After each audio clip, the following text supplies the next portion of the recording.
Go ahead. No, go ahead. I was just saying he modified a specific gene, and he did this. I don't remember the specific gene that he modified, but he did it in such a way that it restricted the protein that is required for the HIV virus to actually grow and evolve. And so that's a very small component of it, but it is the exact same science. And then you take it to the fullness of that that's the science behind it, like with the cloning of a monkey or the cloning of a sheep, and then where you're actually literally applying it across all of the genetic traits of an embryo. But now you're just doing it but you're doing it to a human. Yeah, but I just look at this. If it could end, if you really think about it, cancer or, other issues with people, I don't know, because you're cloning yourself. You're not cloning somebody else. You're not going to a cloning bank. You're actually cloning, yourself. So I don't know if you would have the right to make that decision, or if the government says you can't do it, or the church says, what you're doing is a sin. I have no idea. That's right. This book is, or could even consider it like a form of suicide. I mean, like a weird form, but it's such a it's uncharted waters. It is, but it's something. It's an area that we are going to have to navigate as science continues to evolve.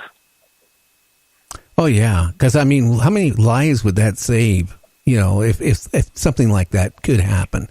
Down the course of a year, a course of a week, and a day. I mean, you're talking a lot of people. But again, changing that and letting people, live that maybe should have died. That could go right there to even change something else. So we're going into like all kinds of weird stuff here.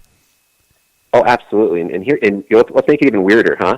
So when you think about, the idea of, creating an embryonic clone and you're harvesting it, that's one issue.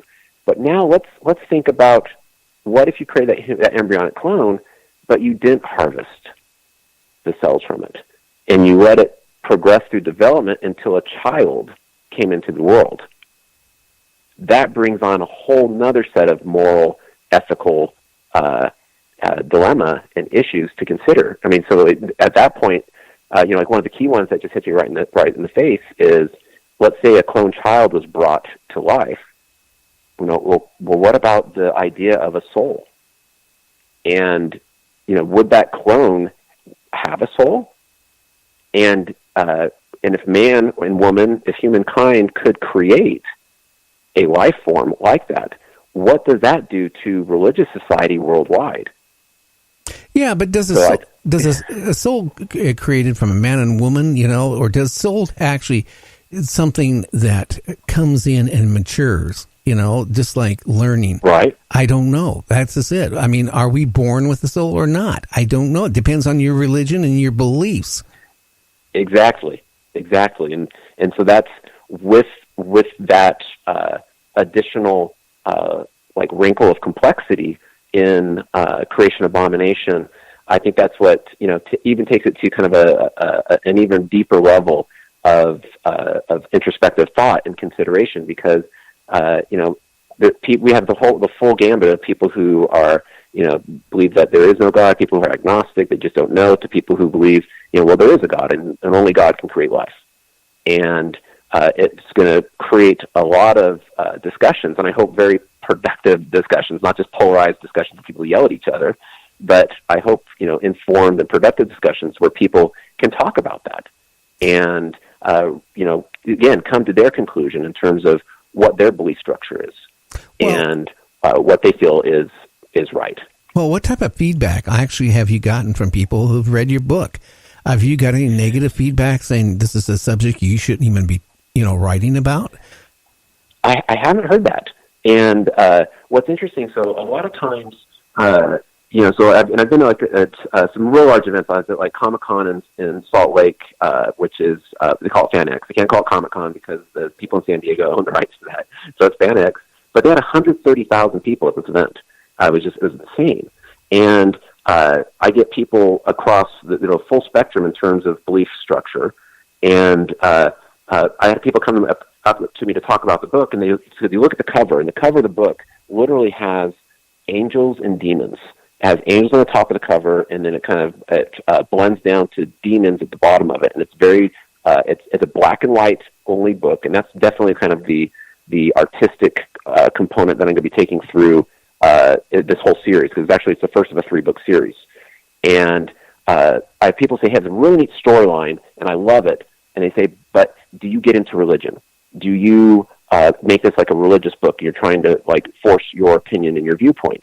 And I tell them, I say, I do touch on religious topics, as you know, and the cover even hints and talks to that, you know, the angels and demons. I said, but I do it in such a way for people to actually think about and make their own decision. And I had one lady who was okay, well, let's go. I'll go ahead and buy the book. And then she actually wrote a review on it for me on Amazon. And she said, hey, you know, one of the biggest concerns I had was that the book was going to get religious and just kind of be, you know, purely kind of a religious book where I was trying to state my perspective or opinion. And she said that it did dabble on those topics. And then she said it immediately went back to the supernatural thriller component. And so I think I have a good balance of the two. So even the people that were skeptical who went ahead and purchased it have come back, and she's just one example. I've had several who've done that, and they come back and say, "Hey, you described it exactly how it was, and you didn't kind of sell me a bill of goods." So that's been great to hear back from readers as well. Wow, what's your sequel going to be about? You got it figured out or outlined like you did the other one? Oh yeah, so that's the second book, the target, and I'm gonna hit it for sure if it kills me, and hopefully not. But is Christmas of next year, so December of next year, ideally November, and I'll have the second book out then, and then the third book, if I can do it, it will be 1 year later, and I can't give away too much about it, just in terms of the storyline plot. But I do have I have this plot, the storyline, and the major event planned out completely for the entire series. And right now, I'm actively writing the second book, and it's essentially so. The first book, it's not a cliffhanger that you just you don't have resolution. The book, it does have resolution, but it just leaves you wanting the next book soon. And that's also something I've heard a lot from people, especially who bought the book and they come to another event. And they're like, yeah, that was a great book. When does the next one come out? I want to read the next book. And I asked them, I say, well, how was the ending? Did it leave you unsatisfied? Did it annoy you? They're like, oh, no, the ending was great, but we just want the next book. And I'm like, well, you have to be patient. I'm going to get to it. Well, you got to go through this series here first, but I don't know. It's really hard to talk about it because the subject is so hot. Again, if it was me and if I found out, hey, I could, survive another 20 years by giving up, my genes to, create life, I don't know. I hate to say it, I might consider it. I think almost anybody would. But, the average person out there, the very religious, might look at it as the biggest sin out there in the world. Right. Or even consider, not even for yourself, consider it was for a child. Oh, yeah. That's going to make it even a deeper, tougher decision, right? I mean, I would be more apt to do that for a child than myself, just because I would have so much more love and sense of caring and for that child than I would, because I was part of creating that in the first place. Well, look how many children die every year, with diseases, cancers at young ages, 3, 4, 1 year old. I mean, all that stuff. If there was a cure, I mean, I don't see, that's where I do think that, how can I say it? If we weren't supposed to be able to do it, I don't think we'd be working on it and actually cloning as we are. I have a funny feeling there is cloned people out there walking around that, that has been cloned, that, they just keep it away from the public to ever know.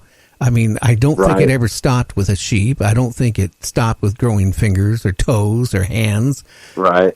or skin. It's. I think the technology is there, and I think it is quite possible to clone somebody. Like you hear, oh yeah, they could clone Hitler. Well, you created another Hitler. No, you're not creating another Hitler. You're just creating another Correct. body. It's not going to be the same thoughts. It's not going to be the same brain function. Experiences. Oh yeah, Exactly. Yeah. So I mean, you're not creating a duplicate. You're creating a body. That's all. Not a mind. Right. The same. Right. And what's interesting, so you bring up the idea of, well, it might be clones that are walking around now. I did another unnamed talk show, and one of the callers brought the question up, and they said, so if there were someone who was cloned, would we know? And I'm like, no, you wouldn't. I mean, if it was a clone of a person, they could be sitting in the chair next to you, and you went, no. And I said, and think about it. What if you did know? Now, that takes a completely whole other angle to this idea, which is, now do you have like a subclass of citizens in the world? You have, do we have like the true born or the real born children, and then you have the test tube children, who, and do they have the same rights as everybody else?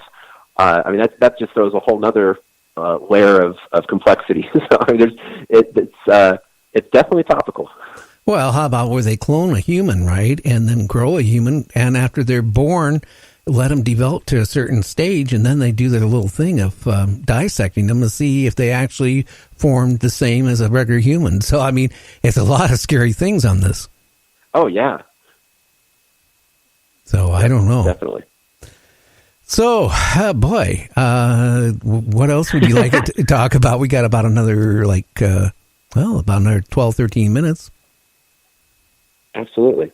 So I think maybe one of the things I could share about the book is, because one of the things which is really important to me is the realism of science fiction, and I think everybody's probably seen a movie or read a book where you know a little bit about the science, and you watch the movie or you're reading the book and you're kind of like, wait a second, that could never happen, right? It's like that's physically impossible. For example, the one I love to quote is, and hopefully this is a spoiler for people who haven't seen the movie, but I think most people have, the Star Wars movie, and Princess Leia literally like floating in space, and her body doesn't explode or her cells burst or boil. The midichlorians protect her, and then she floats back into the ship. And I'm just like, okay, there's no way. I don't care how powerful midichlorians are. And so that was one of the components to me that was really important, just because it always annoys me. And so when I did that year of research at the front end, that was why I wanted to make sure that the science was as plausible and realistic as possible. One of the questions that I've gotten a lot from people is, okay, so if you did all this research, is the book going to be like over my head? And that was also part of the challenge in doing a lot of the writing, is I wanted to make this as accessible as possible. So I had to take, really what were some complex science topics. And I don't have like a scientific degree, but I'm a total science nerd. I love that stuff. And so what I did is I took it and then I presented it in such a way that it could be very easily understood. And it wasn't like, a textbook type of thing. It was easy to understand, and it had an engaging and, kind of action-packed storyline that went along with it. And the thing which is kind of a natural fallout of having this realistic science fiction component, or science component to the science fiction novel, is I really think it adds to the creepiness of the book. Because now you're reading this and you're kind of going, this could really happen. This is, and literally, 3 weeks ago, this is happening in terms of science and how it's progressing. So that's one of the things I do like to talk about, is why I took that approach in terms of making it as realistic as possible. Well, you hit it right on the nail, because, 3 weeks ago, what happened in China. Where did you do most of your research? Where did you find it to write this book? Oh, gotta love the internet. What I did is, gotta love the internet. Well, do the plug for Google, and not just I Googled it, but I did use Google to search engine. But at any rate, I read a lot of scientific journals I read a lot of research papers. I read a